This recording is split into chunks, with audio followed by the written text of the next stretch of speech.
白狼，躲白小子猎人选必处藏载。狼妈妈新定安宅于白解路打石，此地悬崖峭壁，可谓眼光能达到，脚步不能达到的地方。连续6年杀死我的小狼，每次只留巢1载。看着白小子猎人春营盘，白母狼当坐在岩石上，想起了悲伤的岁月，眼里流满了泪水，希望着今年不要重演这样的悲剧。尽管感觉着能生产几个崽子，但只生了1只狼崽，为此白母狼有着淡淡忧伤。在太阳落山的黄昏，准备着经纳木山脉奔赴钱达门山。他躺在窝里喂其唯一的孩子时，突然闻到了人的味道，那肯定就是白小子，也是猎人，咬着唯一剩下的崽子，一蹦向着钱达门山跑去。伴随着枪声，当一枪射中其右前腿时，白母狼掉下了口中的幼崽，数次翻滚才勉强站下来。白小子猎人捡到幼，甩打在地上，拴在了马鞍上。为了活命，躲在险山岩石中，舔着前腿伤口的白母狼，奶水从他乳房流出，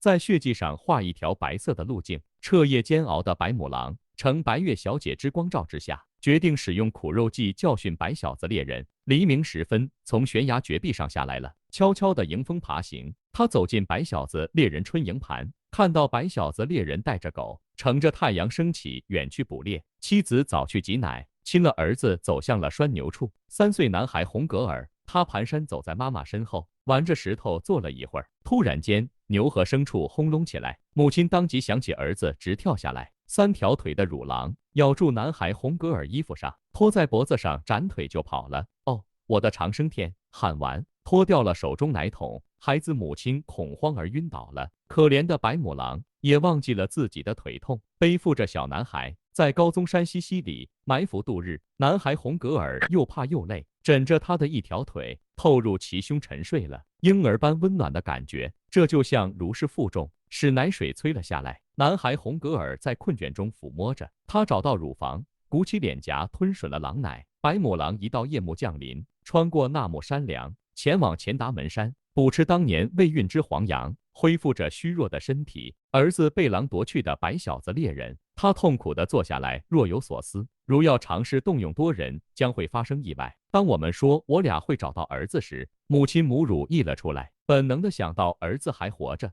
咱行动吧！孩子父母决定搬家了，他们要去俄德人山脉了，投奔斑驳之山，穿过可汗山梁，栖息于大小阿拉达尔之地，沿着乌里吉特山谷，越过寻马岭，在白山待了几天后，再往下古迪尔谷，在磐石山脉中度过了几个月。恩爱成双的白母狼和红格尔前往俄德人山梁，居住在幽默特山峰。3年未与公狼作伴，用母乳喂养了儿子红格尔。白母狼被白狼抱走的孩子，据说他在灌木丛中吹着刘海飞驰。成为载具的白狼如同长调旋律嚎叫着，各种奇异的谣言传开了俄德人山梁山区，许愿不再杀生，猎枪成了展示。一个曾经是猎人的白小子，黎明时带着望远镜出门，夜晚时失望而归，视力已恶化，只能说些问候几句，尝尽生离之苦。猎人妻子头发变白了。大年初一早晨，白小子猎人脸色发亮，看到儿子骑着白狼而来，喊着要铺白色毡子迎接，在营盘边放下红格尔，撤退了。